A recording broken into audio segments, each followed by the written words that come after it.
এক ভদ্রলোক থাকেন, তাকে আর ভদ্রলোক না বলে আর পারছি না, কারণ সমাজ তাকে ভদ্রলোক হিসাবে জানেন। ওনার অনেক মুরিদান আছে, ওনার দাবি হলো নামাজ 3 ওয়াক্ত। নাউজুবিল্লাহ পড়ে। ওনার দাবি হলো কি নামাজ 3 ওয়াক্ত। উনি নিজেও নামাজ 3 ওয়াক্ত পড়ে, আবার তার মুরিদানদেরকেও 3 ওয়াক্ত নামাজ পড়ায়। বলে যে 5 ওয়াক্ত নামাজ কোরআনে কোথাও নাই। তো ওই সময় ওই ভদ্রলোকের সাথে এখানে মুনাজারা হয়েছে, বিতর্ক অনুষ্ঠান হয়েছিল, বিতর্ক হয়েছে। তো তখন যিনি ইমাম সাহেব ছিলেন উনি আমাকে দাওয়াত করে এনেছিলেন। তো ওই সময় তার সাথে লম্বা সময় কথা হয়েছে। তা আমি বুঝতে পারলাম যে এরা হাদিস মানে না, নবীজির হাদিস মানে না। ওরা বলে যে কোরআনে কোথাও 5 ওয়াক্তের কথা নাই। অবশ্যই আছে, কোরআনে 5 ওয়াক্তের কথা অবশ্যই আছে, কিন্তু 3 ওয়াক্ত নামাজের নাম আছে, বাকি 2 ওয়াক্তের নাম উল্লেখ করা হয় নাই। নামাজের কথা 5 ওয়াক্ত অবশ্যই আছে, একাধিক জায়গায় আছে, কিন্তু একটা আয়াতে আল্লাহ পাক বলেছেন মিন ক্বাবলি সালাতিল ফাজরি ওয়া হিনা তাদাউনা সিয়াবাকুম মিনাজ যাহিরাতি ওয়া মিন বা'দি সালাতিল ইশা। এই আয়াতের মধ্যে আল্লাহ পাক 3টা নামাজের কথা বলেছেন। মিন ক্বাবলি সালাতিল ফাজর ওয়া হিনা তাদাউনা সিয়াবাকুম মিনাজ যাহিরা যোহর ওয়া মিন বা'দি সালাতিল ইশা, ফজর, যোহর, এশা, এই 3টা নামাজের নাম কোরআনে উল্লেখ আছে। আসর আর মাগরিবের নাম উল্লেখ নাই, এজন্য তারা বলে যে নামাজ 3 ওয়াক্ত, আসর মাগরিব পড়ে না। তা আমি তো তাদের রোগ ধরতে পেরেছি, যার কারণে আমি এসে বুখারী শরীফের নাম শুনেছেন? হ্যাঁ, আসাহুল কুতুবি বাদা কিতাবিল্লাহ সহিহুল বুখারী। আসমানের নিচে জমিনের উপরে আল্লাহ পাকের কিতাব কোরআনে কারীমের পরে সবচেয়ে বিশুদ্ধতম কিতাবের নাম হলো বুখারী শরীফ। আমি বুখারী শরীফটা খুলে এরপরে নবীজি সাল্লাল্লাহু আলাইহি সাল্লাম যে মেরাজের সফরে গিয়েছিলেন জানেন না? তো এই মেরাজের সফরে আল্লাহ রাব্বুল আলামিন নবীজিকে কি হাদিয়া দিয়েছেন? 5 ওয়াক্ত নামাজ দিয়েছেন, শুনেছেন না? প্রথমে কয় ওয়াক্ত দিয়েছিলেন? 50 ওয়াক্ত। কয় ওয়াক্ত দিয়েছিলেন? 50 ওয়াক্ত দিয়েছিলেন। তো নবীজি সাল্লাল্লাহু আলাইহি সাল্লাম 50 ওয়াক্ত নিয়ে খুব আনন্দ চিত্তে সেই আরশে আজিম থেকে অবতরণ করে সিদরাতুল মুনতাহা থেকে নেমে 7ম আসমান থেকে এরপরে নামতে নামতে যখন 4র্থ আসমানে আসলেন, তখন হযরতে মূসা আলাইহিস সালামের সাথে সাক্ষাৎ। যাওয়ার সময়ও দেখা হয়েছে, আবার ফেরার সময় আবার সাক্ষাৎ হয়েছে। মূসা আলাইহিস সালাম জিজ্ঞাসা করলেন যে ও আখিরি পয়গম্বর, আল্লাহর কাছে যে গেলেন, আল্লাহ আপনাকে কোনো হাদিয়া তোহফা দেয় নাই? তো নবীজি খুব আনন্দ চিত্তে বলছেন হ্যাঁ হ্যাঁ, কেন দিবে না, আমাকে আমার মাধ্যমে আমার উম্মতকে আল্লাহ পাক দৈনন্দিন 50 ওয়াক্ত নামাজ দিয়েছে। নবীজি খুব খুশি। হযরতে মূসা আলাইহিস সালাম বলেন সর্বনাশ, আপনি তাড়াতাড়ি ফেরত যান। ইন্না উম্মাতাকা লা তুতিকু যালিক, আপনার উম্মত বুঝি দৈনন্দিন 50 ওয়াক্ত নামাজ পড়বে? অসম্ভব ব্যাপার। আপনার আগে আমি দুনিয়াতে থেকেছি, আমার অভিজ্ঞতা বেশি। আমার কথাটা শুনেন, আপনি আল্লাহর কাছে যান, গিয়ে বলেন যে আল্লাহ একটু কমায় দেন, আমার উম্মত পারবে না। নবীজি আবার গেলেন, যাওয়ার পরে আল্লাহ রব্বুল আলামিন অর্ধেক কমিয়ে দিয়েছেন, অর্ধেক কমিয়ে দিয়েছেন। আরেক বর্ণনায় আছে 10 ওয়াক্ত কমিয়ে দিয়েছেন, 10 ওয়াক্ত 10 ওয়াক্ত করে কমিয়েছেন। আর এক বর্ণনায় আছে অর্ধেক করে কমিয়েছেন। ফিরত আসলেন, আসার পরে আবার মূসা আলাইহিস সালামের সাথে দেখা। কি ব্যাপার, কি খবর? হ্যাঁ, আল্লাহ পাক অর্ধেক কমিয়ে দিয়েছেন। না, হবে না, আপনি আবার যান, পারবে না, আপনার উম্মত পারবে না, আবার যান। এইভাবে নবীজিকে পাঠালেন, ফিরত পাঠালেন, আবার গেলেন, আবার অর্ধেক কমানো হলো। এইভাবে আবার আসলেন, আবার মূসা আলাইহিস সালাম ফিরত পাঠালেন। এইভাবে যেতে যেতে সর্বশেষ আল্লাহ রব্বুল আলামিন 5 ওয়াক্ত নামাজ দিয়ে বললেন, ও বন্ধু, এই 5 ওয়াক্ত আপনাকে দিলাম, তবে আমি তো খোদা, আমি তো রব, লা ইউবাদদালুল কওলু লাদাইয়া, আমার মধ্যে, আমার কথার মধ্যে কোনো ব্যত্যয় পরিবর্তন ঘটে না। আমি শুরুতে 50 বলেছি, 50ই, 50 বলেছি, 50ই।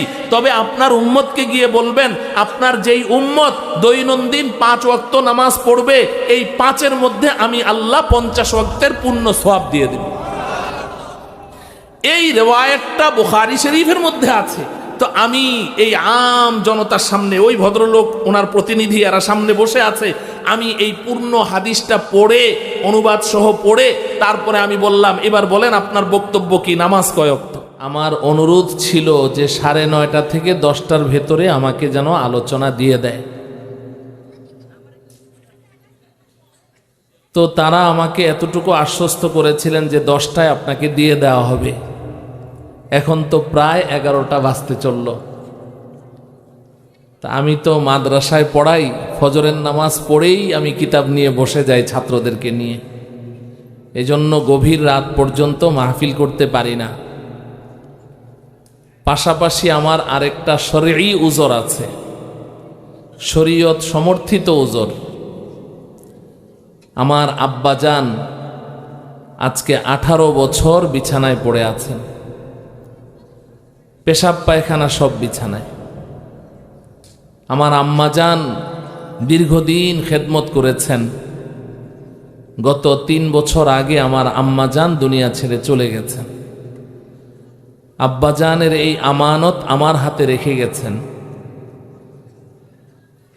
তো আব্বাজানের এই খেদমতগুলো আমার করতে হয়। প্যাম্পার্স পরিয়ে রাখি, সময় মতো সেটা পরিবর্তন করতে হয়।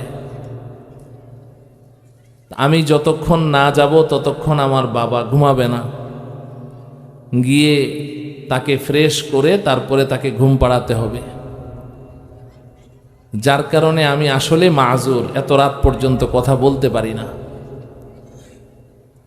প্রথমে তো আমি আপনাদের সকলের কাছে আমার আব্বাজানের জন্য দোয়া চাই। আল্লাহ রব্বুল আলামিন যেন তাকে পূর্ণ সুস্থতা দান করেন, আর আমি যেন হক আদায় করে আমার বাবার খেদমত করতে পারি। আমার এখানে যত যুবক ভাইয়েরা আছেন, যাদের মা বাবা জিন্দা আছেন, আল্লাহ রব্বুল আলামিন যেন মা বাবার খেদমত করে সবাইকে জান্নাত কামাই করার তৌফিক দান করেন। তো যেহেতু এসেই গেছি, কিছু কথা তো বলতেই হয়। আলহামদুলিল্লাহ, সামনে যারা উপস্থিত আছেন 2-1 বাদ দিলে সব যুবক। সাধারণত মাহফিলে যুবকদেরকে খুব বেশি পাওয়া যায় না, বুড়োরাই মাহফিলে বেশি থাকে। আজকের এই মাহফিলটি মাশাআল্লাহ অনেক ব্যতিক্রম। যেই মাহফিলে যুবকের সংখ্যা বেশি, ওই মাহফিলে আল্লাহ পাকের রহমত বেশি। তো যেহেতু যুবক ভাইয়েরা এখানে উপস্থিত আছেন, আমি 2-4টি কথা আপনাদের সমীপে নিবেদন করতে চাই।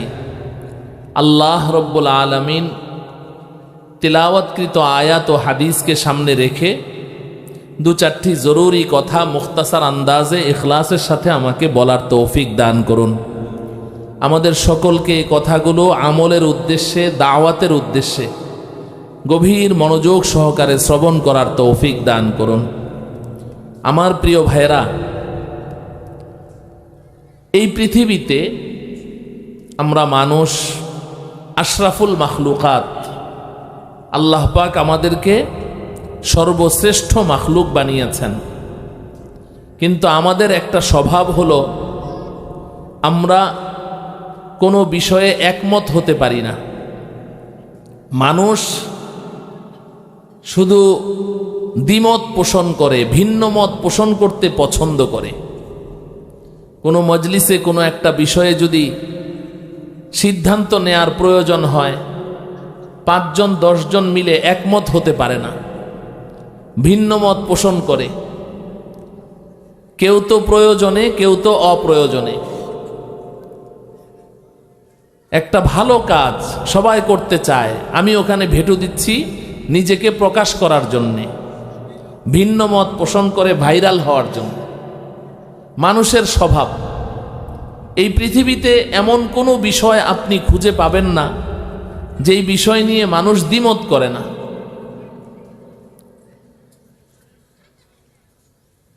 আল্লাহ রব্বুল আলামিনকে নিয়েও পৃথিবীর সব মানুষ একমত না। স্রষ্টার ব্যাপারে সবাই কি একমত? সব মানুষ কি স্রষ্টাকে স্বীকার করে? না। এখানেও 2 দল। এক দল বলে যে আমাদের স্রষ্টা আছেন, আরেক দল বলে স্রষ্টা বলে কেউ নেই। নাউজুবিল্লাহ বলেন। যারা বলে স্রষ্টা বলে কেউ নেই, এগুলো সব প্রাকৃতিকভাবেই হচ্ছে, এমনি এমনি হচ্ছে। এদেরকে নাস্তিক বলা হয়। কি বলা হয়? নাস্তিক। আর যারা বলে যে না স্রষ্টা আছেন, স্রষ্টাকে স্বীকার করে, এদেরকে আস্তিক বলা হয়। কি বলে? আস্তিক। যারা স্রষ্টাকে স্বীকার করে তারা আস্তিক, যারা স্রষ্টাকে অস্বীকার করে তারা নাস্তিক। এই যে যারা আস্তিক, স্রষ্টাকে স্বীকার করে যে না আমাদের স্রষ্টা আছেন, এরাও স্রষ্টার ব্যাপারে সবাই একমত না। আমরা বলি স্রষ্টা কয়জন? বলেন, একজন। খ্রিস্টানরা বলে স্রষ্টা তিনজন। নাউজুবিল্লাহ বলেন। ওরা স্রষ্টাকে স্বীকার করে, তবে কয়জন? তিনজনকে স্বীকার করে। ওরা বলে তিনজন স্রষ্টা। ইহুদিরা তারাও বলে স্রষ্টা আছে, তবে দুইজন। নাউজুবিল্লাহ বলেন। কোরআনে কারীমে আল্লাহ পাক এটা বলেছে। আল্লাহ পাক তাদেরকে একজন পয়গম্বর দিয়েছেন, উযাইর আলাইহিস সালাম, নবী। নবীকেও তারা স্রষ্টা মনে করে। নাউজুবিল্লাহ পড়েন। আবার হিন্দু সম্প্রদায় তারাও স্রষ্টাকে স্বীকার করে। পৃথিবীতে যত ধর্ম আছে সব ধর্মের লোকেরা স্রষ্টাকে স্বীকার করে। হিন্দুরাও বলে স্রষ্টা আছে। যদি জিজ্ঞাসা করেন ভাই সংখ্যা কত, 33 কোটি প্লাস। কত? 33 কোটি প্লাস, 33 কোটির উপরে ওরা স্রষ্টাকে স্বীকার করে। তো একমত হতে পারলো কি? না। যারা আস্তিক তারাও স্রষ্টার ব্যাপারে একমত হতে পারে নাই। আবার আমরা যারা এক স্রষ্টাতে বিশ্বাসী, একত্ববাদে বিশ্বাসী, আমাদের মধ্যেও আবার কত দ্বিমত, কত ভিন্ন মত, সব ব্যাপারেই ভিন্ন মত আছে, একমত হতে পারি না। এই যে নামাজ পড়ি আমরা, ইসলামের সবচাইতে গুরুত্বপূর্ণ বিধান কি? নামাজ। আউয়ালু মা ইউহাসাবু বিহিল আবদু ইয়াউমাল কিয়ামাতিস সালাহ। হাসরের ময়দানে সর্বপ্রথম আল্লাহ রব্বুল আলামিন নামাজের হিসাব চাইবেন। নামাজের হিসাবটা দিয়ে দাও। কেউ যদি নামাজের হিসাব দিয়ে পার পেয়ে যায় তো আল্লাহ রব্বুল আলামিন তার বাকি হিসাবগুলো সহজ করে দিবেন। এই জন্য 5 ওয়াক্ত নামাজ নিয়মিত আমরা পড়বো তো ইনশাআল্লাহ, অবশ্যই পড়ি, আরো বেশি গুরুত্ব দিব। আমার প্রিয় যুবক ভাইয়েরা, মসজিদের উদ্যোগে আজকের এই মাহফিল, মসজিদের উদ্যোগে, মসজিদের ফাউন্ডেশন। নবীজি সাল্লাল্লাহু আলাইহি সাল্লাম বলেছেন কিয়ামতের আগে অনেক সুন্দর সুন্দর মসজিদ হবে, মানুষ শুধু তাকিয়েই রইবে, দৃষ্টি সরাতে পারবে না, এত সুন্দর, কিন্তু ভিতরে মুসল্লি নাই, মুসল্লি শূন্য হবে। এটা কিয়ামতের আলামত। তা আমরা মসজিদের ফাউন্ডেশন তো দিব। মসজিদের মূল ফাউন্ডেশন ইট, বালু, সিমেন্ট আর রড দিয়ে নয়। মসজিদের মূল ফাউন্ডেশন হচ্ছে মুসল্লি দিয়ে। কি দিয়ে? মুসল্লি দিয়ে। তাহলে আমরা যেই মসজিদ আছে, আমি শুনেছি আলহামদুলিল্লাহ, খবর নিয়ে এসেছি, জুমার সময় বাইরেও চাটাই বিছাতে হয়। আলহামদুলিল্লাহ অনেক মুসল্লি। তো এই মসজিদ আল্লাহ পাক চাইলে বহুতল বিশিষ্ট মসজিদ হবে এবং প্রতিটি ফ্লোর যেন কানায় কানায় মুসল্লিতে ভরা থাকে। পারবো তো ইনশাআল্লাহ? যুবক ভাইয়েরা, এক সময় মানুষ হাসতে হাসতে বলতো, এখন কিন্তু সিরিয়াসলি বলে। আগে হাসতে হাসতে দুষ্টামি করে বলতো, এখন সিরিয়াসলি বলে যে হুজুর নামাজ না পড়লে কি হবে, আমার ঈমান ঠিক আছে। নাউজুবিল্লাহ বলেন। নামাজ না পড়লে ঈমান ঠিক থাকে না ভাই। নামাজ না পড়লে ঈমান ঠিক থাকে কে বলেছে আপনাকে? এটা ঈমান, এটা কি আপনার বাড়ির নাকি নিজের বাপদাদার সম্পদ? না।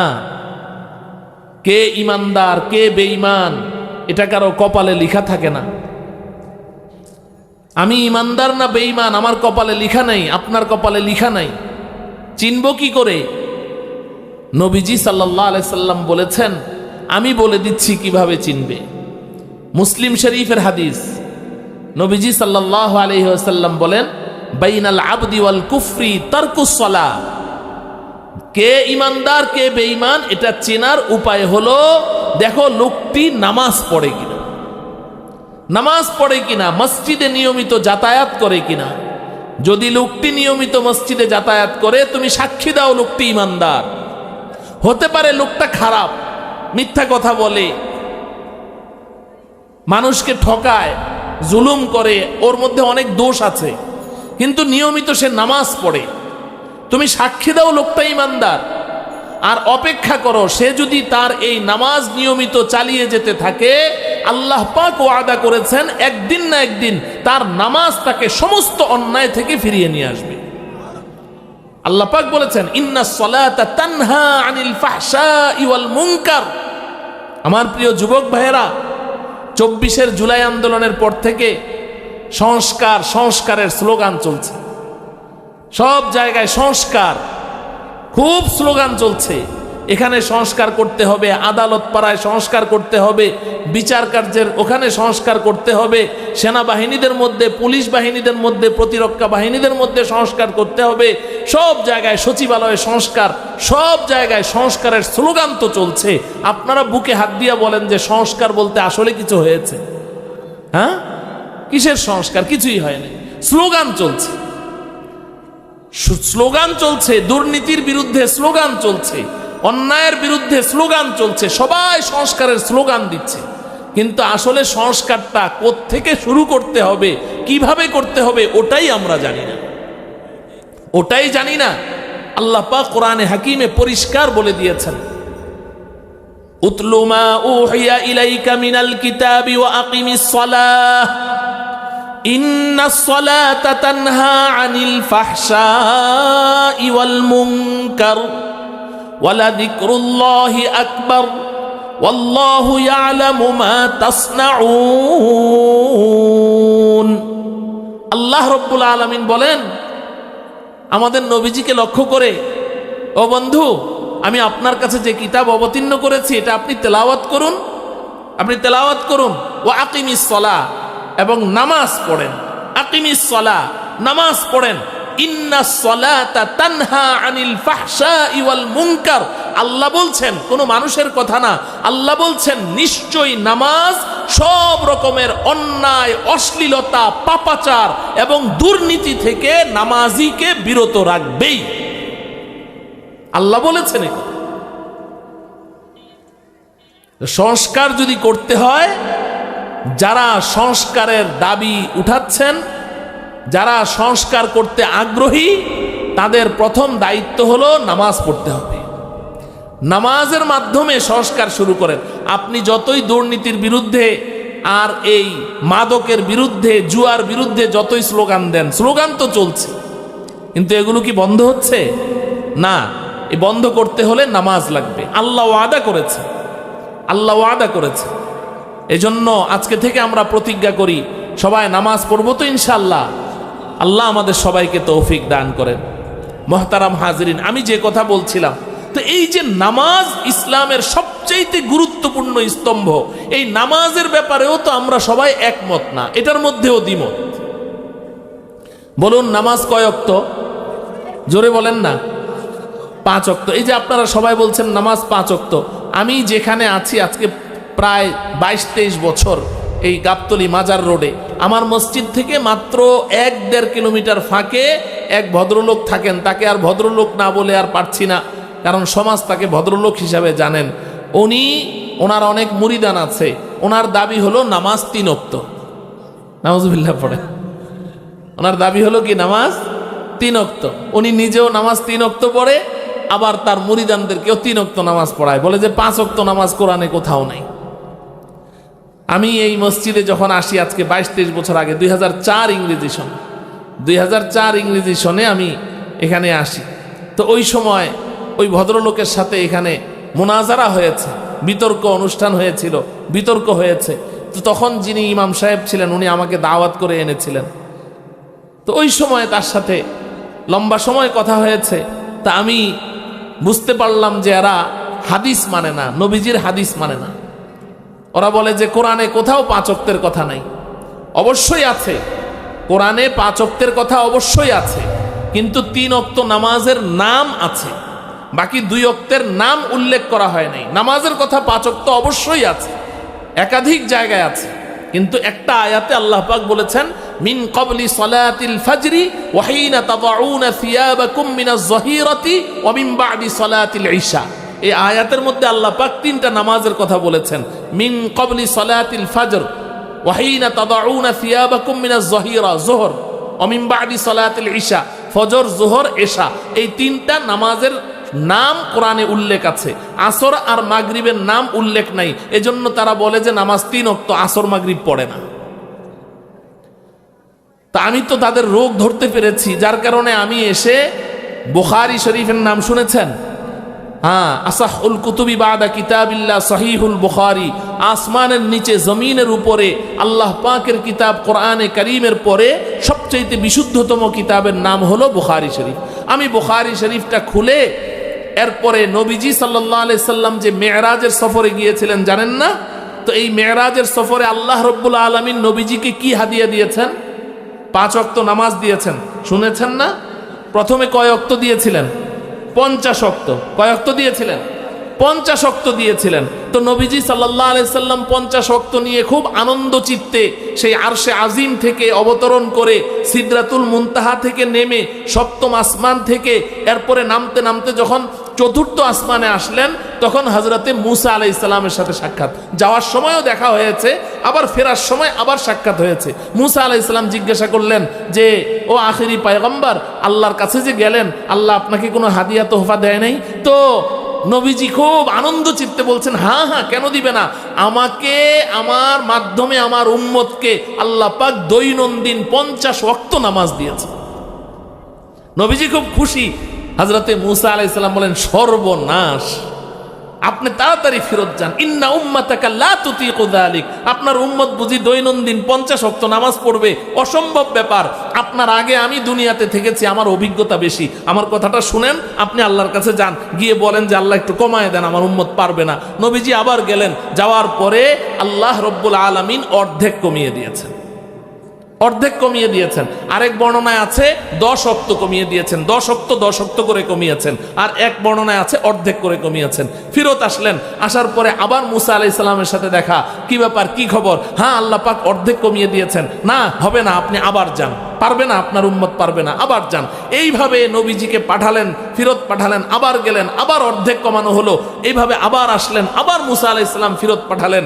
এইভাবে যেতে যেতে সর্বশেষ আল্লাহ রব্বুল আলামিন 5 ওয়াক্ত নামাজ দিয়ে বললেন, ও বন্ধু, এই 5 ওয়াক্ত আপনাকে দিলাম, তবে আমি তো খোদা, আমি তো রব, লা ইউবাদদালুল কওলু লাদাইয়া, আমার মধ্যে, আমার কথার মধ্যে কোনো ব্যত্যয় পরিবর্তন ঘটে না। আমি শুরুতে 50 বলেছি, 50ই, 50 বলেছি, 50ই। তবে আপনার উম্মতকে গিয়ে বলবেন, আপনার যেই উম্মত দৈনন্দিন 5 ওয়াক্ত নামাজ পড়বে, এই 5-এর মধ্যে আমি আল্লাহ 50 ওয়াক্তের পূর্ণ সওয়াব দিয়ে দেব। এই রিওয়ায়াতটা বুখারী শরীফের মধ্যে আছে। তো আমি এই আম জনতার সামনে, ওই ভদ্রলোক, ওনার প্রতিনিধি, এরা সামনে বসে আছে, আমি এই পূর্ণ হাদিসটা পড়ে, অনুবাদ সহ পড়ে, তারপরে আমি বললাম, এবার বলেন আপনার বক্তব্য কি, নামাজ কয় ওয়াক্ত? এখন আর কথা বলে না, এখন কথা বলে না, ও করছে। তো এর মধ্যে সে মারাত্মক এক কথা বলে ফেলেছে, যে পেছনের জনগণ সব লাঠি সোটা নিয়ে উঠেছে, ওকে মারবে। তা আমি আর মারতে দেই নাই, তওবা করিয়ে তাকে ছেড়ে দিয়েছি। কিন্তু কিছুদিন অফ ছিল, এখন আবারও ওই 3 ওয়াক্তই পড়ে। দোয়া করি আল্লাহ রব্বুল আলামিন তাকে হেদায়েত নসিব করেন। তো আমি যে কথা বলছিলাম, আমার প্রিয় ভাইয়েরা, আমি লম্বা সময় কথা বলবো না, আমি শুধু বোঝানোর জন্য বলছি যে এই পৃথিবীতে সব বিষয় নিয়ে আমরা শুধু দ্বিমত করি, ঝগড়া করি, ভিন্ন মত পোষণ করি, কিন্তু একটা বিষয় আছে, এই বিষয় নিয়ে আমাদের কারো কোনো দ্বিমত নেই। একটা বিষয় আছে, এই বিষয় নিয়ে কোনো আকলমন্দ ব্যক্তি, কোনো সুস্থ এবং সুষ্ঠু বিবেকের অধিকারী কখনো দ্বিমত করে না, সবাই একমত, সবাই একমত। সেই বিষয়টা কি জানেন? সেই বিষয়টা হলো, এই পৃথিবীতে আমরা সবাই শান্তি চাই, কেউ অশান্তি চাই না। বলেন ঠিক কিনা? এখানে আপনাদের কারো দ্বিমত আছে আমার সাথে? কোনো যুবক বলবে, না হুজুর, আমি শান্তি চাই না, আমি অশান্তি চাই, আছো নাকি কেউ? না, সবাই এই ব্যাপারে একমত যে আমি শান্তি চাই, অশান্তি চাই না। পৃথিবীর যত ব্যক্তি, যত সংগঠন, যত দল, যত সরকার, যত ক্ষমতাসীন ব্যক্তি যেই আসে, সবাই একই স্লোগান দেয়, আমি ক্ষমতায় গেলে শান্তি প্রতিষ্ঠা করব, শান্তি প্রতিষ্ঠা করব। যত সংগঠন আছে জাতীয় পর্যায়ের কিংবা ইন্টারন্যাশনাল, আন্তর্জাতিক পর্যায়ের, জাতিসংঘ থেকে নিয়ে শুরু করে সবার একই স্লোগান, আমরা শান্তি প্রতিষ্ঠা করব। জাতিসংঘের শান্তি কমিটি আছে না? কিছুদিন আগে বাংলাদেশে এসেছিল, ওরা এখানে অফিস করবে, শান্তি কমিটি। বেটা ওদিক দিয়ে যে এই ইসরায়েল পুরা ফিলিস্তিনের মা বোনদেরকে, আমাদের ভাই বোনদেরকে একদম পাখির মতো গুলি করে মারছে, ওখানে তোর কোনো বক্তব্য নাই। ওরা আসছে বাংলাদেশে শান্তি প্রতিষ্ঠা করতে। আমরা তো এমনি শান্তিতে আছি, আবার তোদের শান্তির কি দরকার? কত বড় শয়তান! তো আমি যে কথা বলতে চাচ্ছি আমার প্রিয় ভাইয়েরা, তো সবাই শান্তির স্লোগান দিচ্ছে, কিন্তু আপনারা আমাকে ইনসাফের সাথে জবাব দেন তো, এই যে সবাই আমরা শান্তি চাই, সবাই শান্তির স্লোগান দিচ্ছি, সবাই আমরা শান্তি প্রতিষ্ঠা করতে চাই, কিন্তু দিন দিন আমাদের শান্তি বাড়ছে না অশান্তি বাড়ছে? কত বড় একটা বিস্ময়কর ব্যাপার না? একটা আশ্চর্যের ব্যাপার। কোনো দ্বিমত নেই তো, কেউ তো অশান্তি চায় না, আমরা সবাই তো শান্তি প্রতিষ্ঠা করতে চাই। যখন দ্বিমত নেই, ঝগড়া নেই, তাহলে আপনারাই বলছেন না অশান্তি বাড়ছে। বাস্তবেও অশান্তি বাড়ছে। এর কারণ কি?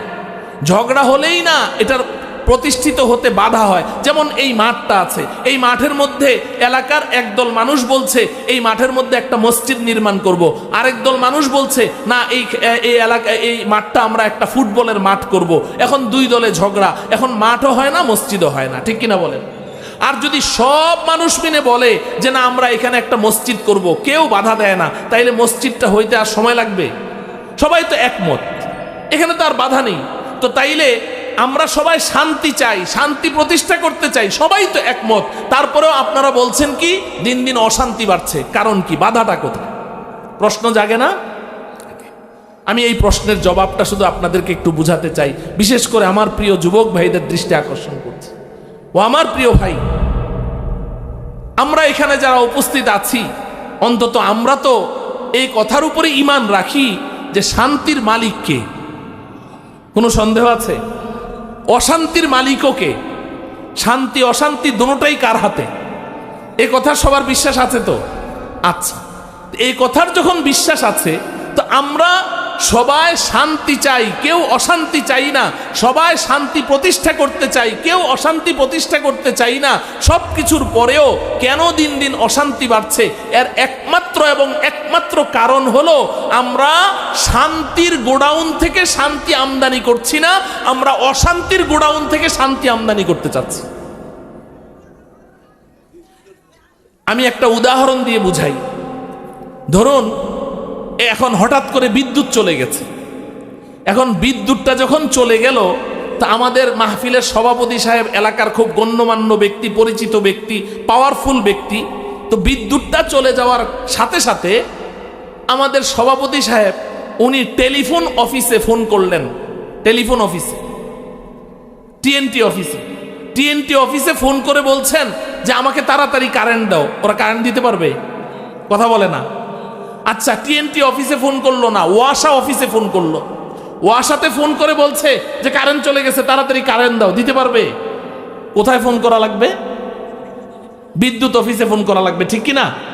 যেই জায়গায় বিদ্যুৎ আছে ওই জায়গায় ধর্ণা দিতে হবে, তবেই না বিদ্যুৎ পাওয়া যাবে। কথা পরিষ্কার? তাইলে আমরা যেহেতু শান্তি চাই, তাহলে যেই জায়গায় শান্তি আছে ওই জায়গায় ধর্ণা দিতে হবে, ওখান থেকে শান্তি আমদানি করতে হবে, ঠিক কিনা বলেন? কিন্তু আমাদের ভুলটা কোথায় জানেন? আমাদের ভুলটা হলো যে আমরা যেই জায়গায় অশান্তির আগুন দাউ দাউ করে জ্বলছে ওই জায়গা থেকে শান্তি আমদানি করতে চাই, আর সেটা হলো ইউরোপ আমেরিকা। সেটা কোথায়? আল্লাহর দুশ্মন ইহুদি খ্রিস্টান ইউরোপ আমেরিকা, ওখান থেকে আমরা শান্তি আমদানি করতে চাই। আমাদের বিশ্বাস হলো ইউরোপিয়ানরা খুব শান্তিতে আছে, আমাদের বিশ্বাস হলো আমেরিকানরা খুব শান্তিতে আছে, আমাদের বিশ্বাস হলো এই ইহুদি খ্রিস্টান আল্লাহর দুশ্মনেরা এরা খুব শান্তিতে আছে, যার কারণে আমরা সব ব্যাপারে তাদেরকে ফলো করে চলছি, যে ওদেরকে ফলো করলে শান্তি আসবে, ওদেরকে ফলো করলে শান্তি হবে। এমন ভাবে ফলো করি, আমার ভাইয়েরা মনে কষ্ট নিয়েন না, নিজেদের আত্মসমালোচনা করছি। যুবক ভাইয়েরা চুল কাটতে যায় সেলুনে, সেলুনে চুল কাটতে গেলে আগে তো এই মুসিবত দেখিনি, এখন সেলুনে চুল কাটতে গেলেও শরম লাগে। এই পুরা সেলুনের সামনে যেই আপনার থাই গ্লাসটা আছে পুরাটার মধ্যে ছবি দিয়ে ভরা, এই পর্যন্ত এই হাফ ছবি, খালি মাথাগুলার ছবি। এই মাথাগুলার মধ্যে এক এক চুলের এক এক কাটিং দেওয়া, দেখেন নাই আপনারা কেউ? আচ্ছা, এই যে মাথাগুলো আছে, এখানে আমাদের বাংলাদেশের হাফিজি হুজুরের মাথা আছে, শাইখুল হাদিস আল্লামা আজিজুল হক সাহেবের মাথা, ফজলুল হক আমিনী সাহেবের মাথা, আল্লামা নূর হোসেন কাসিমি, হাটহাজারীর হজরত মুফতি আহমদ শফি রহমতুল্লাহের মাথা, একজন মুসলমানের মাথা। এগুলো সব হিন্দু, খ্রিস্টান, ইহুদি, অমুসলিমদের মাথা, এক একজনের এক একটা কাটিং। তো যুবক ভাই গিয়ে বলে আমাকে এই কাটিংটা দাও, এই কাটিংটা দাও, এই কাটিংটা দাও। এই কাটিংগুলো আমরা কাদেরকে ফলো করছি? ইহুদি খ্রিস্টানদেরকে। চুলটা কাটতে গেলেও আমরা ওই ইহুদি খ্রিস্টানদেরকে ফলো করছি, যে ওদের মতো যদি আমি কাটিংটা দেই। কেন এই কাটিংটা যুবক চায়? কারণ সে মনে করে এটার মধ্যেই শান্তি। ও আমার প্রিয় ভাই, একটু বুঝতে চেষ্টা করেন, মনে কষ্ট নিয়েন না। এমন অন্ধ অনুকরণ আমরা তাদেরকে করছি। একটা বুদ্ধিমান যে পাগল না, তার আকল বুদ্ধি ঠিক আছে। আপনি মনে করেন ঈদের সিজনে মার্কেটে গেছেন, আপনার বিবি আপনাকে বলছে আমার জন্য একটা শাড়ি নিয়ে আসো, মেয়ে বলছে আমার জন্য একটা 3 পিস নিয়ে আসো। আপনি নিজের জন্য লুঙ্গি পাঞ্জাবি কিনতে গেলেন, এখন আপনি টাকা দেওয়ার পরে পাঞ্জাবিটা দিল এক জায়গায় ছিঁড়া, আপনি নিবেন? লুঙ্গিটা এক জায়গায় ছিঁড়া, আপনি নিবেন? 3 পিসটা এক জায়গায় কোনায় একটু ছিঁড়া আছে, নিবেন নাকি? তো আমি টাকা দিয়ে আবার ছিঁড়া কাপড় কিনবো কেন? কোনো পাগল ছাড়া ভালো মানুষ টাকা দিয়ে ছিঁড়া কাপড় কিনে না, কিন্তু আমাদের যুবক ভাইয়েরা টাকা দিয়ে ছিঁড়া প্যান্ট কিনে নিয়ে আসে। কিনা নতুন প্যান্ট নিয়ে আসছে, এখানে ছিঁড়া, এখানে ছিঁড়া, এখানে ছিঁড়া। আরে ভাই, তুমি এটা কি মাগনা এনেছো? বলে না, টাকা দিয়ে এনেছো। হ্যাঁ, টাকা দিয়ে। তো টাকা দিয়ে ছিঁড়া প্যান্ট আনলা কেন? কয় যে হুজুর এখন এইটাই চলে। কারা চালাইলো এটা? কোত্থেকে আসলো? ইহুদি খ্রিস্টানদের থেকে আসে নাই। আমার এক মুসল্লি, উনি মারা গেছেন, একজন মুসল্লি, উনি বড় ব্যবসায়ী। আমি বললাম আপনি কি ব্যবসা করেন? হাসে, বলে না কি ব্যবসা করে। কয় গার্মেন্টসের ব্যবসা। আমি বললাম আপনার গার্মেন্টসে কি তৈরি হয়? কয় হুজুর ওটা আপনি বুঝবেন না। আরে গার্মেন্টসে কি তৈরি হয় এটা বুঝবো না আমি একেবারে এত বেওকুফ? বলেন না একটু। অনেকদিন পরে আমি বললাম আপনার গার্মেন্টস কোন জায়গায়? মিরপুর 12 নম্বরে। কি কাজ করেন ওখানে? তার গার্মেন্টসের কাজ কি জানেন? বিদেশ থেকে আপনার এই যে প্যান্ট বিদেশ থেকে তৈরি হয়ে দেশে আসে। ওনার গার্মেন্টসে শুধু কাজ হলো এই হাঁটু এই জায়গায় আর এই জায়গায় কি একটা কেমিক্যাল আছে, ওইটা লাগিয়ে পাথর দিয়ে ঘষে ঘষে এই 3টা জায়গা ছিঁড়ে এরপরে প্যাকেট করে আবার বিদেশে পাঠায় দেয়। আমি বানিয়ে বলছি না, বাস এটাতেই উনি পয়সা কামাচ্ছেন। মানে ভালো কাপড়টাকে ছিঁড়া, এটাই হলো ওনার কাজ। তাইলে আমরা কতটা অন্ধ অনুকরণ করছি ওদেরকে? কেন? কারণ হলো আমরা মনে করছি ওরা শান্তিতে আছে, ওদেরকে ফলো করলেই শান্তি আসবে। ও আমার প্রিয় যুবক ভাই, আমি লম্বা কথা বলতে পারছি না, কিন্তু আমরা কতটা ভুলের মধ্যে, অন্ধকারের মধ্যে দিন দিন ডুবছি, এটা যদি আমি দৃষ্টান্ত একটার পর একটা পেশ করতে থাকি, আপনিও অবাক হবেন যে আপনি কতটা অন্ধ অনুকরণ তাকে করে যাচ্ছে। নিজের ঘরে নিজের কন্যা সন্তান জন্মগ্রহণ করেছে, এই কন্যা সন্তানটাকে ছোটবেলা থেকেই আমি এমন এমন ড্রেস আপ, এমন এমন পোশাক পরাচ্ছি। যদি আমরা বলি যে ভাই এই বাচ্চাটাকে কেন এরকম পোশাক পরান, একটু শালীনতার সাথে, হুজুর বাচ্চা মানুষ, ওদের বাচ্চা মানুষ, আপনারা সব ব্যাপারে বাড়াবাড়ি করেন। আরে এই বাচ্চা মানুষটাকে যে তুমি এরকম এই হাফ প্যান্ট পরাচ্ছ, লেংটি পরাচ্ছ, সে বেড়ে উঠছে এই পোশাকটা দেখে দেখে। এক সময় যখন তুমি ভালো পোশাক পরাতে যাবে তখন সে বাধা দিবে, না আমি ওটা পরবো না। তার ওর মন মস্তিষ্ক তৈরি হয়ে গেছে তো ওইভাবে। ভাই আপনি একটু আপনার বিবেকের সাথে কথা বলেন। একটা মানুষের উপরে নামাজ ফরজ হয় বালেগ হওয়ার পরে, বালেগ হওয়ার আগে নামাজ ফরজ হয়? তাইলে নবীজি হাদিসে কি বলেছেন? মুরু সিবিয়ানাকুম বিসসালাতি ইযা বালাগু সাবআন। তুমি তোমার সন্তানকে নামাজের নির্দেশ দাও যখন তার বয়স 7 বছর। কিরে ভাই, 7 বছরে বালেগ হয়? ওয়াজরিবুহুম আলাইহা ওয়া হুম আবনাউ 10। আর 10 বছর বয়সে যদি সে নামাজ না পড়ে তাকে বেত্রাঘাত করো, 10 বছরে বালেগ হয়? তো তাইলে ওর উপরে নামাজই তো এখনো ফরজ হয় নাই। নবীজি কেন তাকে 7 বছরে নামাজ পড়াতে বলছেন? অভ্যাস গড়ার জন্য, অভ্যাস গড়ার জন্য। এখন থেকে যদি তুমি অভ্যস্ত করে না গড়ো, তাহলে যেই দিন বালেগ হবে ওই দিন তুমি হুট করে তাকে বলবা নামাজ পড়, ও বলবে আমি নামাজ পড়ুম না। কি করতে পারেন করেন। তো এইভাবে আমরা কিন্তু ধ্বংসের দিকে যাচ্ছি, এই ইহুদি খ্রিস্টানদেরকে অনুকরণ করতে করতে। অথচ আমার প্রিয় ভাই, আপনি কি মনে করেছেন এই আল্লাহর দুশমনেরা তারা শান্তিতে আছে? কারণ কি? তাদের অনেক সম্পদ।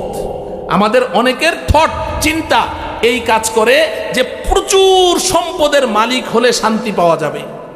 আর বর্তমান সময়ের যুবক যুবতীদের ধারণা হচ্ছে আমার যৌবনের স্বাধীনতা দিলে শান্তি পাওয়া যাবে। এই দুই জিনিসের মধ্যে আমরা শান্তি খুঁজছি। এই শোনেন, আল হাক্কু মুররুন, হক কথা কিন্তু তিতা লাগে। হক কথা কি তিতা লাগে। আমি দুই একটা তিতা কথা বলবো, মনে কষ্ট নিবেন না তো। এই দুইটা জিনিসের চিন্তা করছি আমরা এই দুইটা জায়গায় চিন্তা করছি যে প্রচুর সম্পদের মালিক হলে শান্তির মালিক হওয়া যাবে।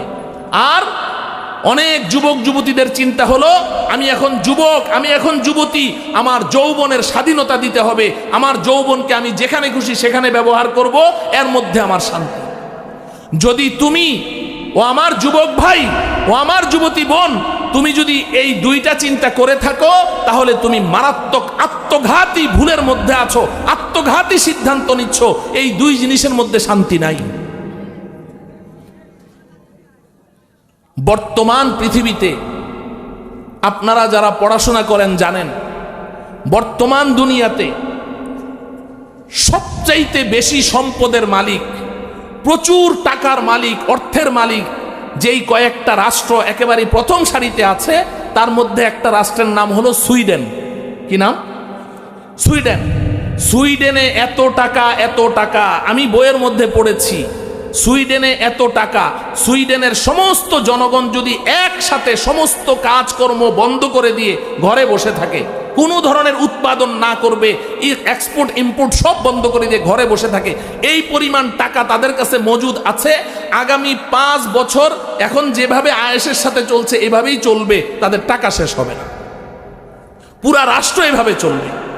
এত টাকা। তাহলে যদি টাকার মালিক হলে শান্তির মালিক হওয়া যায়, তাহলে সুইডেন সবচেয়ে বেশি শান্তিতে থাকার কথা, ঠিক কিনা বলেন? কারণ ওদের সবচেয়ে বেশি টাকা। পাশাপাশি যৌবনের স্বাধীনতা, যে আমার এই যৌবনে কেউ বাধা দিতে পারবে না, আমার যা খুশি আমি তাই করব। ও আমার প্রিয় যুবক ভাই, শুনে রাখো আমার কাছে, পরবর্তীতে তুমি কালকে খবর নিয়ে দেখো আমি কি সত্য তথ্য দিলাম না মিথ্যা তথ্য দিলাম। সুইডেন এমন একটা হতভাগা রাষ্ট্র, এমন একটা হতভাগা রাষ্ট্র, সুইডেনের সংসদ ভবনে সমস্ত মন্ত্রী, মিনিস্টার, সংসদ সদস্য সবাই হাততালির মাধ্যমে ফ্রি সেক্সকে বৈধ ঘোষণা করেছে। নাউজুবিল্লাহ বলেন। সুইডেনে যে কোনো যুবক যুবতী যেখানে খুশি সেখানে, রাস্তাঘাটে, হাটে বাজারে, যেখানে খুশি একদম জনসম্মুখে তারা তাদের যৌন চর্চা করবে, কেউ বাধা দিতে পারবে না। নাউজুবিল্লাহ বলেন। তুমি যদি মনে করো তোমার যৌবনের স্বাধীনতার মধ্যে শান্তি, তুমি যদি মনে করো তোমার সম্পদের পাহাড়ের মধ্যে শান্তি, তাহলে সুইডেনে সম্পদের পাহাড়ও আছে, সুইডেনে যৌবনের স্বাধীনতা, এর চেয়ে স্বাধীনতা তো আর কিছুই হতে পারে না। তাহলে তো সুইডেনে সবচেয়ে বেশি শান্তি থাকার কথা। কিন্তু আজকে আমি তোমাকে একটা তথ্য দিয়ে যাই যুবক ভাই, তুমি পরবর্তীতে যাচাই করে দেখবে পৃথিবীতে সবচাইতে বেশি আত্মহত্যা করে সুইডেনের যুবক যুবতীরা, সবচাইতে বেশি আত্মহত্যা করে। সুইডিশরা সবচেয়ে বেশি আত্মহত্যা করে। এবার যুবক ভাই আমাকে জবাব দাও, মানুষ আত্মহত্যা করে সুখে থাকলে না দুঃখে থাকলে? তো যদি সম্পদের মধ্যে শান্তি আছে, যদি যৌবনের স্বাধীনতার মধ্যে শান্তি আছে, তো দুটোটাই তো তাদের হাতে আছে, আত্মহত্যা করে কেন? বোঝা গেল তারা শান্তিতে আছে না অশান্তিতে আছে? অশান্তিতে আছে, অশান্তিতে আছে। ও আমার প্রিয় যুবক ভাই, অতএব আমি শুধু আজকে এই সন্ধানটুকু দিয়ে যেতে চাই যে শান্তিটা আছে কোথায়। আমার আল্লাহ সন্ধান দিয়েছেন। এই আমরা শান্তি তো প্রতিষ্ঠা করতে চাই, শান্তি তো পেতে চাই। আমার ব্যক্তি জীবনে আমি অশান্তির আগুনে দাউ দাউ করে জ্বলছি, পারিবারিক জীবনে অশান্তির আগুনে দাউ দাউ করে জ্বলছি, ব্যক্তি জীবনেও শান্তি নাই, পরিবারেও শান্তি নাই। আমি আমার সমাজে যে সমস্ত কর্মকাণ্ড করতে চাই ওখানেও শান্তি নাই, সব জায়গায় অশান্তি। এর কারণ কি?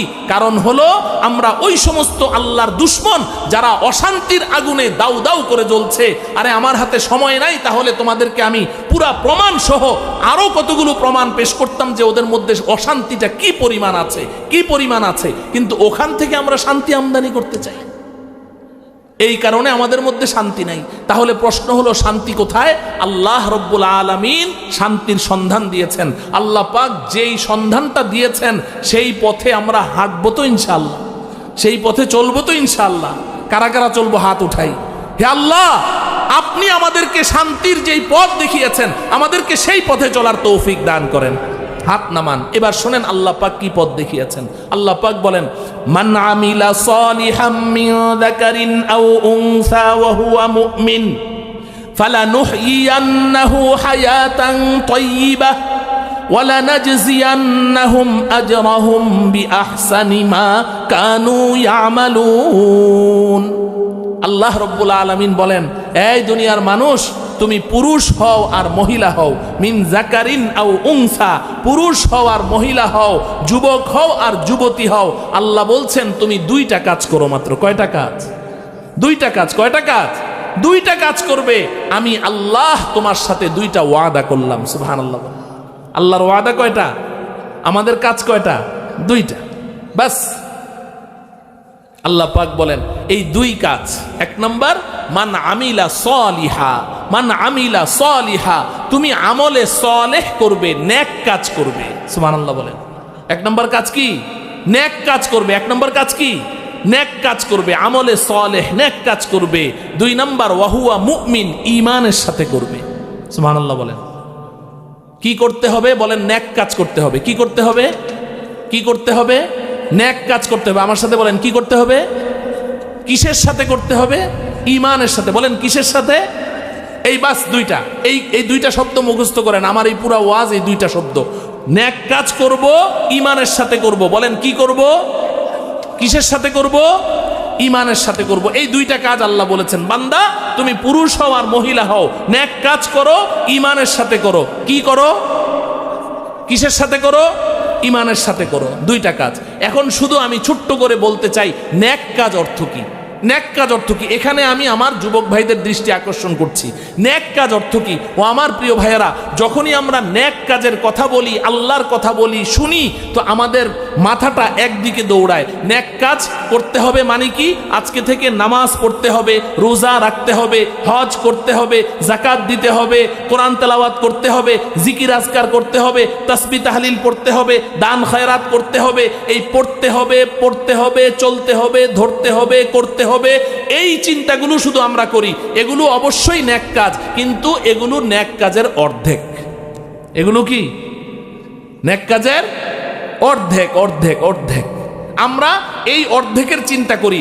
আর আরেকটা নেক কাজের বাকি অর্ধেক, ওটা শয়তান আমাদেরকে ভাবতেও দেয় না। ওই জায়গাটাই আমাদের সমস্যা, মূল সমস্যা এই জায়গায়।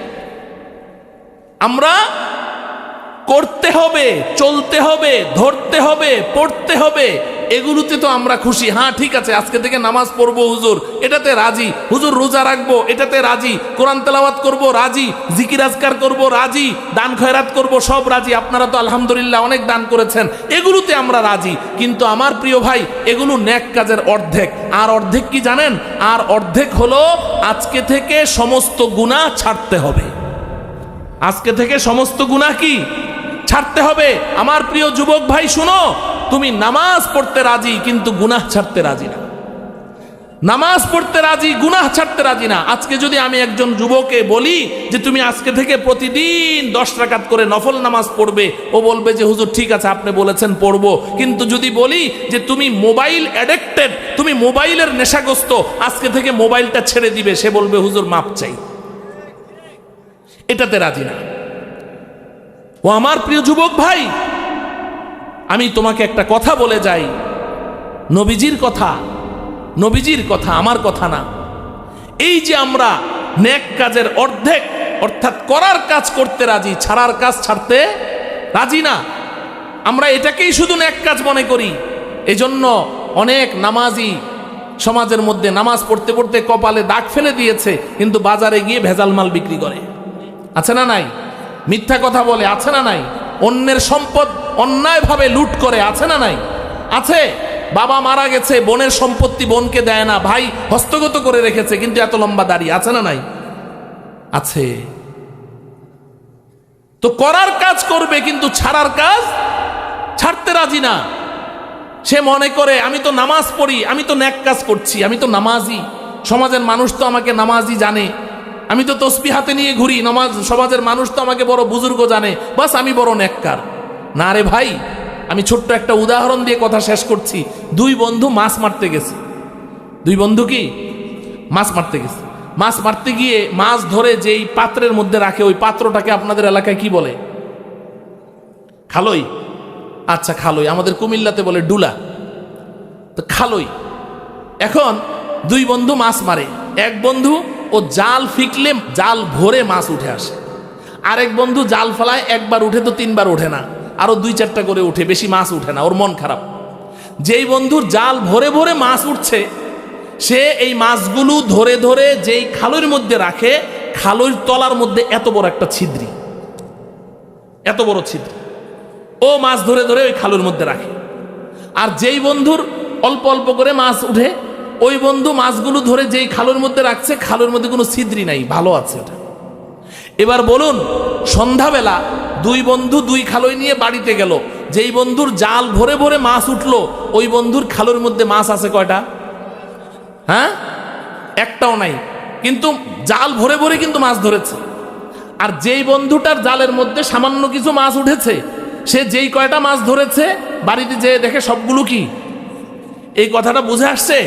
একদম সেম কথা। এই যে উদাহরণ দিয়ে আমি বুঝাইলাম, সেম কথা নবীজি সাল্লাল্লাহু আলাইহি সাল্লাম বলেছেন। ক্বালা রাসূলুল্লাহ সাল্লাল্লাহু আলাইহি ওয়াসাল্লাম রুব্বা কাসিয়াতিন ফিদ দুনিয়া আরিয়াতুন ফিল আখিরাহ, আও কামা ক্বালা রাসূলুল্লাহ সাল্লাল্লাহু আলাইহি ওয়াসাল্লাম। এই হাদিসের মুহাদ্দিসিনে কেরাম তিনটা ব্যাখ্যা করেছেন, আমি একটা ব্যাখ্যা বলছি যেটা এখানে আমার দরকার। নবীজি বলেন রুব্বা কাসিয়াতিন ফিদ দুনিয়া, হাদিসটার মূল অর্থ হলো যে পৃথিবীতে অনেক কাপড় পরিহিত ব্যক্তি, অনেক পোশাক আবৃত ব্যক্তি পরকালে উলঙ্গ হবে। নাউজুবিল্লাহ বলেন। এটা হলো হাদিসের শাব্দিক অর্থ। এটার ব্যাখ্যা তিনটা। একটা ব্যাখ্যা হলো যে পোশাক আবৃত ব্যক্তি দ্বারা নবীজি বুঝিয়েছেন এই পৃথিবীতে অনেক নেক আমলকারী পুরুষ, অনেক নেক আমলকারিনী মহিলা প্রচুর নেক আমল করে। ফরজ ওয়াজিব সুন্নত নামাজ তো ঠিকঠাক আছেই, সারাদিন নফল নামাজ পড়ে, নফল রোজা রাখে, কোরআন তেলাওয়াত করে, দান খয়রাত করে, তাসবিহ তাহলিল পড়ে, জিকির আজকার করে, প্রচুর আমল করে। নবীজি বলছেন দুনিয়াতে আরিয়াতুন ফিল আখিরাহ, পরকালে গিয়ে দেখবে তার নেকির খালইটা খালি। নাউজুবিল্লাহ বলেন। খালই খালি, নাই কিচ্ছু। অবাক হয়ে যাবে রব্বুল আলামিন, সমাজে আমি এত নামাজ পড়তাম, এত সুন্দর করে নামাজ পড়তাম, আমার রুকু সেজদা, আমার নামাজ, আমার রোজা, আমার তেলাওয়াত, এগুলো দেখে মানুষ তাকিয়ে থাকতো যে ও এত ইবাদত করে, তা আমি এত আমল করলাম, আমার নেকির খালই খালি কেন, গেল কই? ও আমার প্রিয় ভাই, আল্লাহর পক্ষ থেকে জবাব আসবে, শুনো। আল্লাহ বলবেন, রে হতভাগা, রে হতভাগিনী, তুই পর্যাপ্ত পরিমাণ নেক আমল করেছিস বটে, কিন্তু তুই এই গুনাহগুলোর সাথে অভ্যস্ত ছিলি, ওই গুনাহগুলোকে তোকে বারবার ছাড়তে বলা হয়েছে, তুই গুনাহগুলো ছাড়িসনি, যার কারণে তোর নেকির খালুর তলা ছিদ্রি ছিল, সমস্ত নেকি পড়ে গেছে। নাউজুবিল্লাহ। এজন্য আমার প্রিয় ভাই, যতটুকু ইবাদত করি, কতটুকুই করি, যত সামান্য করি, করি তো না কিছুই, যত সামান্য যতটুকু ইবাদত করছি, এটাকে যদি তুমি সংরক্ষিত রাখতে চাও, তোমার নেকির খালইটা যদি ভালো রাখতে চাও, তাহলে গুনাহ ছাড়তে হবে, গুনাহ ছাড়তে হবে। এখন গুনাহ কি, এটা তো আর আমার ওয়াজ করা লাগবে না। এখন যদি সব গুনার ওয়াজ শুরু করি, ফজর পর্যন্ত কথা বলতে হবে, এগুলো তো আমরা বুঝি। মোটা মোটা গুনাহ কি এটা আমরা বুঝি। মিথ্যা কথা বলা গুনাহ, মিথ্যা কথা বলা কি গুনাহ, চুরি করা কি, ছিনতাই করা কি গুনাহ, ডাকাতি করা কি, মদ খাওয়া কি, জুয়া খেলা কি, পরনারীর দিকে কুদৃষ্টি দেওয়া কি, গান শোনা কি গুনাহ, অন্যকে অন্যায়ভাবে কষ্ট দেওয়া কি গুনাহ, সমাজের 10 জনের সামনে একজনকে অপমান করা কি গুনাহ। আমরা সব বড় বড় গুনাহ সব আমরা জানি, এমন না যে গুনাহ আমি চিনি না। এই মোবাইলে বসে বসে ছবি দেখা কি, মোবাইলে তুমি ছবি দেখছো, হে যুবক তুমি মনে করেছো তোমাকে কেউ দেখছে না? রাতের অন্ধকারে দরজা বন্ধ করে নীরবে নিভৃতে একাকিত্বে, যেখানে আল্লাহ ওয়ালারা রাতের বেলা চোখের পানি দিয়ে জমিনকে ভাসিয়ে দিচ্ছে তাহাজ্জুদের মধ্যে, আর ওই সময় তুমি কবিরা গুনাহের মধ্যে লিপ্ত। তুমি মনে করেছো আমার ভাই দেখে না, আমার বোন দেখে না, আমার মা বাবা দেখে না, আমার বিবিকে ঘুম পাড়িয়ে রেখে আমি আরেক ঘরে এসেছি, আমার সন্তান দেখে না। আল্লাহ রাব্বুল আলামিন বলেন ইয়ালামু খাইনাতাল আয়ুনি ওয়া মা তুখফিস সুদূর। রে হতভাগা, আমি আল্লাহ তোর চোখের দিকে 24 ঘন্টা তাকিয়ে আছি, তোর চোখটা কোন দিকে তাকায় সব আমি দেখতে পাচ্ছি। শুধু তাই নয়, ওয়া মা তুখফিস সুদূর, তোর অন্তরে তুই যে সমস্ত খারাপ চিন্তা ভাবনা লালন করছিস ওই চিন্তাগুলোও আমি আল্লাহ সব জানি, সব নোট করে রাখছি। হাসরের ময়দানে তোর পাল্লায় আমি এগুলো ওজন করবই করব। এজন্য আমার প্রিয় ভাই, আমরা আজকে থেকে নেক আমল করব তো ইনশাআল্লাহ। এবার প্রশ্ন, নেক আমল কি? আমার সাথে বলেন। করার কাজ করব, বলেন। ছাড়ার কাজ ছাড়ব। করার কাজ করব, ছাড়ার কাজ ছাড়ব ইনশাআল্লাহ। মনে থাকবে তো? তাইলে নেক কাজ শুধু করাটা না, ছাড়াটাও নেক কাজ। তো আল্লাহ বলছেন তুমি নেক কাজ করো। কিসের সাথে? ওয়াজ ভুলে গেছেন? কিসের সাথে? কয়টা হইল কাজ? দুইটা। এবার আল্লাহর ওয়াদা কয়টা? আল্লাহ পাক কত সুন্দর করে বলছেন ফালানুহইয়ান্নাহু হায়াতান তাইয়্যিবা। ও যুবক শুনো, আল্লাহ বলছেন এই আমার বান্দা, এই আমার বান্দি, তুই যে নেক আমল করেছিস, ঈমানের সাথে করেছিস, তুই তো পরকালে সুখ শান্তির জন্য করেছিস, জান্নাত লাভের জন্য করেছিস, কিন্তু আমি আল্লাহ ওয়াদা করছি আমি দুনিয়াতেও তোকে ঠকাবো না। আমার 1 নম্বর ওয়াদা আমি তোর সাথে করছি, তুই যদি নেক আমল করিস, ঈমানের সাথে করিস, আমার 1 নম্বর ওয়াদা ফালানুহইয়ান্নাহু হায়াতান তাইয়্যিবা, আমি এই দুনিয়ার জীবনটা আমি তোকে সুখ শান্তি আর ইজ্জত সম্মান দিয়ে ভরপুর করে দেব। তাহলে সুখ শান্তি আর ইজ্জত সম্মান আছে কয় কাজের মধ্যে? কয় কাজের মধ্যে? নেক আমল। কিসের সাথে? ঈমানের সাথে। করব তো ইনশাআল্লাহ। করে দেখেন, করে দেখেন, করে দেখেন ইনশাআল্লাহ। এত সুখ, এত সুখ, এত শান্তি, এত শান্তি, শান্তি ঘর থেকে ঠেলে বের করতে পারবেন না ইনশাআল্লাহ। আল্লাহ রাব্বুল আলামিন আমাদেরকে এই পথে হাঁটার তৌফিক দান করেন। 2 নম্বর ওয়াদা, ওয়ালা নাজজিয়ান্নাহুম আজরাহুম বিআহসানি মা কানু ইয়ামালুন। আল্লাহ পাক 2 নম্বর ওয়াদা করছেন, ও আমার বান্দা, ও আমার বান্দি, তুই যে নেক আমল করেছিস, তোর গুনাহ করতে মনে চেয়েছে, আমার ভয়ে তুই গুনাহটা ছেড়ে দিয়েছিস, দুনিয়ার কাউকে তুই ভয় পাইতি না, তুই তো শুধু আমার ভয়ে ছেড়েছিস। আমি আল্লাহ তোর উপরে এত খুশি, তুই আয় হাসরের ময়দানে, আমি তোর জন্য অপেক্ষা করছি। তুই যেই নেকিগুলো কামাই করেছিস, আমি আল্লাহ এই নেকিগুলোকে বাড়াতে বাড়াতে বাড়াতে বাড়াতে কোটি কোটি গুণ বৃদ্ধি করে তারপরে তোর হাতে তুলে দেব। আল্লাহ রাব্বুল আলামিন আমাদেরকে এই কথাগুলো খুব চিন্তা ভাবনা করে আমাদের ভবিষ্যৎ পথ চলার দিক নির্দেশনা হিসাবে গ্রহণ করার তৌফিক দান করুন। আমাদেরকে আল্লাহ প্রদর্শিত এই সুখ শান্তির পথে চলার তৌফিক দান করুন। যেই মসজিদের উদ্যোগে আজকের এই মাহফিলের আয়োজন, মসজিদটা দেখে এসেছি ভাই, খুব জীর্ণ শীর্ণ অবস্থা। আর যা শুনলাম বর্ষাকালে এই মসজিদের যে অবস্থা হয়, এটার জন্য এলাকাবাসীকে আল্লাহর কাছে জবাব দিতে হবে। যার সামর্থ্য আছে, আমি তো আর জানি না, এই মসজিদটা তাড়াতাড়ি সংস্কারের ব্যবস্থা করেন। আল্লাহর ঘর, আল্লাহর ঘর, এটা আল্লাহ পাক যদি আমাদেরকে ধরেন কি জবাব দিব? বর্ষাকালে এটার মধ্যে ময়লা পানি ঢুকে যায়, বৃষ্টি হলে উপর দিয়েও পানি, নিচ দিয়েও পানি। আল্লাহর ঘরের এই দৈন্য দশা হবে, আর আমরা এলাকাবাসী জান্নাতে চলে যাব, আল্লাহর কাছে ছাড় পাবো, এটা কি করে ভাবতে পারলেন? এজন্য অতি দ্রুত এই মসজিদটাকে অবশ্যই সংস্কার করেন। আল্লাহ রাব্বুল আলামিন আমাদের সকলকে তৌফিক দান করেন। ওয়া সাল্লাল্লাহু তাআলা আলা সাইয়্যিদিনা মুহাম্মদ ওয়া আলা আলিহি ওয়া আসহাবিহি আজমাইন। আসসালামু আলাইকুম ওয়া রাহমাতুল্লাহি ওয়া বারাকাতুহু।